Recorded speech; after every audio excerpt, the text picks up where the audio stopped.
radiothérapie est un traitement par rayonnement ionisant que l'on va appliquer principalement dans des cas de cancer. Donc c'est un traitement essentiellement local pour de la cancérologie et appliqué aux animaux de compagnie et de loisirs.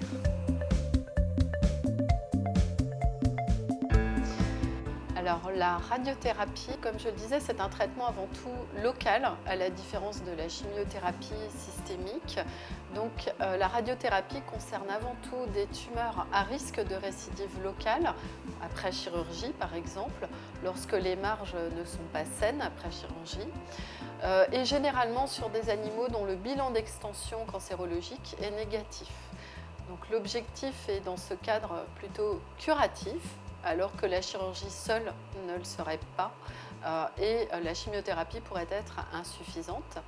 Donc dans ce cadre-là, les tumeurs concernées sont très diverses, aussi bien des sarcomes, dont les fibrosarcomes félins, différents types de carcinomes, buccaux, du planum nasal, cutanés, également beaucoup d'indications dans le cas des mastocytomes cutanés, selon les grades, selon le risque de récidive ou d'extension, ainsi que d'autres tumeurs localisées comme des schwannomes par exemple. Et ensuite, on a une deuxième catégorie qui sont toutes les tumeurs inopérables, également localisées. Là, cette fois, dans un objectif plus palliatif, donc pour lutter contre la douleur, pour augmenter le confort de l'animal et augmenter sa survie. De très nombreuses indications sont désormais bien connues en médecine vétérinaire, donc la radiothérapie des tumeurs cérébrales, un peu de toute nature, aussi bien les gliomes, les méningiomes que les macroadénomes hypophysaires par exemple. De nombreux cas de tumeurs nasales différentes, des carcinomes, des sarcomes, des lymphomes, aussi des tumeurs du planum nasal. Des tumeurs buccales de différentes natures, mélanomes, améloblastomes, etc. On peut encore citer de nombreuses autres situations dans lesquelles la radiothérapie peut être intéressante. Des carcinomes thyroïdiens inopérables, des carcinomes urothéliaux qu'on appelait aussi transitionnels vésicaux, des ostéosarcomes, des schwannomes, des tumeurs concernant les sacs anaux, ou encore certains cas d'adénocarcinomes colorectaux. Donc la liste est très longue et ne cesse de s'allonger puisque très régulièrement de nouvelles indications sont définies pour nos animaux.